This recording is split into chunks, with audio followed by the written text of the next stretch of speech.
အားလုံးပဲမင်္ဂလာပါဗျာပိုင်ဘလော့ကနေပြန်လည်ကြိုဆိုလိုက်ပါတယ်ဒီနေ့မှာတော့ကျွန်တော်ဒီသဘာဝဘေးအနေရဲ့အတွက်ပေါ့နော်ဒီဘာတွေကိုပြင်ဆင်ထားတင်လဲဘယ်လိုရာတွေစောင့်ထားတင်လဲပတ်သက်ပြီးတော့ sharing လုပ်ပေးမှာဖြစ်ပါတယ်လက်ရှိဂျပန်မှာဆိုလဲဒါအရန်နာမည်ကြီးနေတယ်ပေါ့နော်ဒီ9လပိုင်းမှာဒီကြီးမားတဲ့ဘေးအနေကြီးတစ်ခုကြာရောက်ဖို့ရှိတယ်ဆိုပြီးဒါဂျပန်သတင်းတွေထဲမှာလည်းတွေ့ဘူးပါမယ်ပြီးတော့ဒီsocial media တွေမှာလည်းပြန့်နေတယ်ပေါ့နော်ပြီးတော့ဒီအဲ့ဒါနဲ့ပတ်သက်ပြီးစာအုပ်တုပ်ထွက်ထားတာပေါ့နော်ဒီစာအုပ်ဒီဝါတာရှိကမီတာမိလိုင်ဆိုတဲ့ဒီစာအုပ်ကလည်းအရန်နာမည်ကြီးပြီးတော့ဝယ်လို့မရတဲ့အထိအရန်နေဒီ hint ဖြစ်နေတယ်ပေါ့နော်ဒါကြောင့်မလို့ဒီတဘာဝင်းတွေက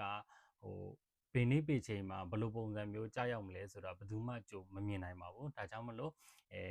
ကိုယ့်ရဲ့အသက်အန္တရာယ်အတွက်ဒီအရေးပေါ်ပစ္စည်းလေးတွေကိုစောင့်ထားစေချင်ပါတယ်ကျွန်တော်ကိုယ်တိုင်လည်းပွင့်လင်းပြောမှဆိုလို့ရှိရင်ဘယ်လိုပစ္စည်းတွေဝယ်ထားရမလဲဘာတွေစောင့်ထားရမလဲဆိုတာကျွန်တော်ကိုယ်တိုင်လည်းမသိပါဘူးဒါကြောင့်မလို့ကျွန်တော်ကဒီ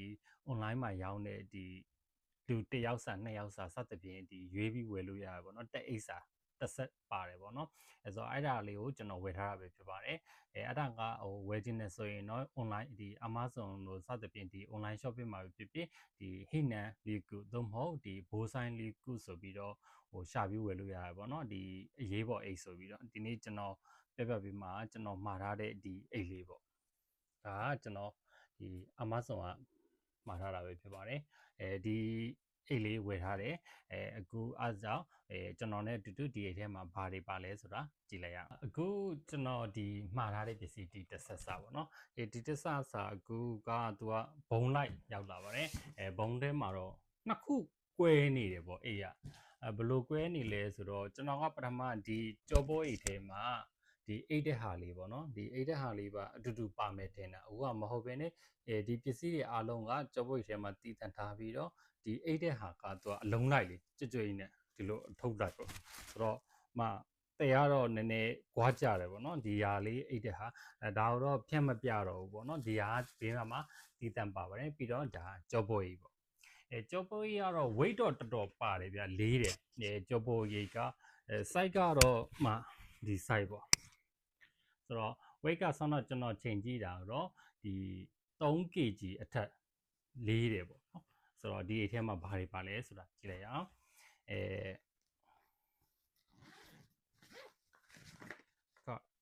SK ပေါ့ရေးပေါ်သုံးဒီထဲမှာတော့ဒါဘာတွေလဲဆိုရင်ဒီဘူကအနာဂတ်ပလစတာတို့ဒီတကိုယ်ရည်တန်ရှင်းသုံးပစ္စည်းပေါ့နော်ဒီ box လေးပါတယ်နောက်တစ်ခုကတကယ်အရေးကြီးတဲ့ပစ္စည်းတွေကဒါပေါ့နော်ဒါကဒီ cookie ဒီ cookie ဘူးကဆိုလို့ရှိရင်9နှစ်အထားခံတယ်ပေါ့ဒါကြောင့်ဒီအရေးပေါ်ပစ္စည်းဒီလိုတာရှည်ထားခံတဲ့ပစ္စည်းလေးတွေကအရန်အသုံးဝင်ပါတယ်နောက်တစ်ခုကကြတော့ရေဒီယိုပေါ့ဒီရေဒီယိုနဲ့ပတ်သက်ပြီးတော့ကျွန်တော်နောက်ပိုင်းမှာအသေးစိတ်လေးပြောပြပေးပါမယ်ကျွန်တော်ဒီရေဒီယိုလည်းအရန်သဘောကျတယ်ပေါ့နော်ဘယ်လိုသုံးဝင်လဲဆိုတော့နောက်ပိုင်းမှာကျွန်တော်ပြောပြပေးမှာဖြစ်ပါတယ်ပြီးတော့ပါသေးလဲဆိုတော့ဒါကwet tissue ပေါ့နော် wet tissue မှတ် tissue ဒါတွေကအပြင်မှာအလွယ်တကူဝယ်လို့ရနိုင်တယ်ပေါ့နော်နောက်တစ်ခုကဒီဘူးပါတယ်ဒါကအရေးပေါ်သုံးတဲ့ဒီအိမ်နာပေါ့ဒီကသူကလက်အိတ်လဲပါတယ်ကြွကြွလဲပါတယ်ခါ30စာပေါ့နော်ပါတယ်ဒီအရေးပေါ်အိမ်နာသုံးပစ္စည်းဘူးလေးပေါ့ဆိုတော့ဒီဘူးလေးတွေလည်းဒါစောင့်ထားတင်တယ်ပေါ့နော်တကယ်တမ်းအရေးပေါ်ဖြစ်တဲ့ခါကျတော့နောက်တစ်ခုကဒီအိတ်ပါတယ်ဒီထဲမှာကပါလဲဆိုတော့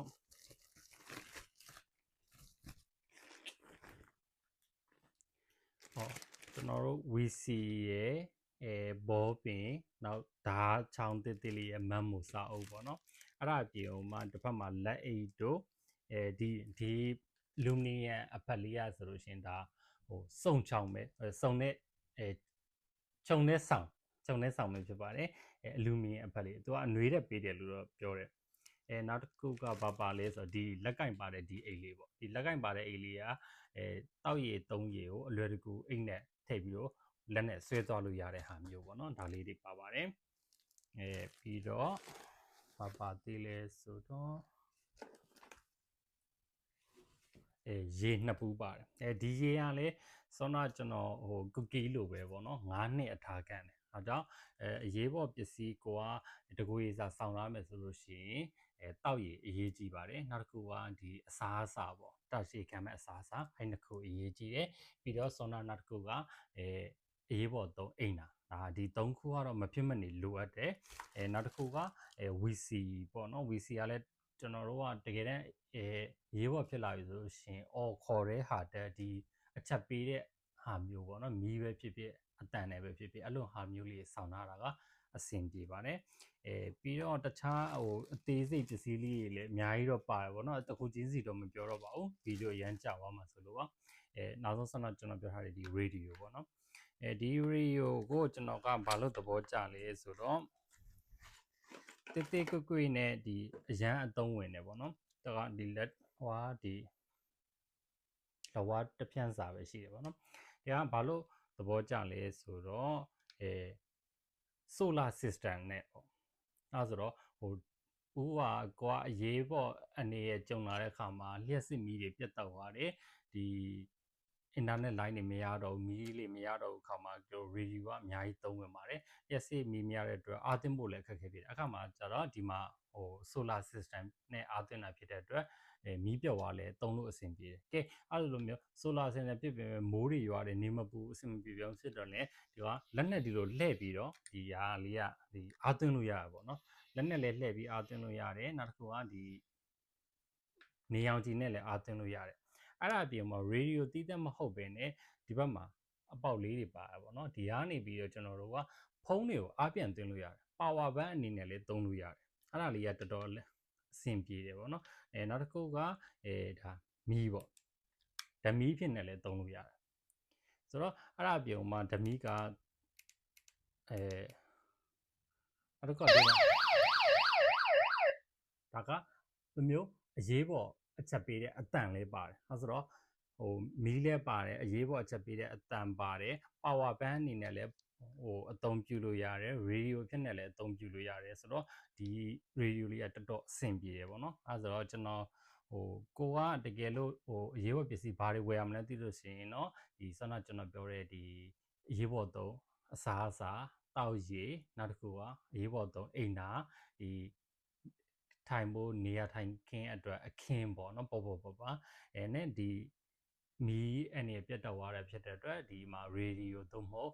ဖုန်း power bank စသဖြင့်ပေါ့နော်ဒီလိုလျှက်စစ်ပစ္စည်းလေးတွေဒီကစောင့်ထားတာပို့ပြီးတော့အဆင်ပြေပါတယ်ဗီဒီယိုလေးကိုအဆုံးထိကြည့်ပြီးတဲ့အတွက်ကျေးဇူးအများကြီးတင်ပါတယ်ပြီးတော့ဒီသဘာဝဘေးရင်းတွေအတွက်ပြင်ဆင်နေဆိုပေမဲ့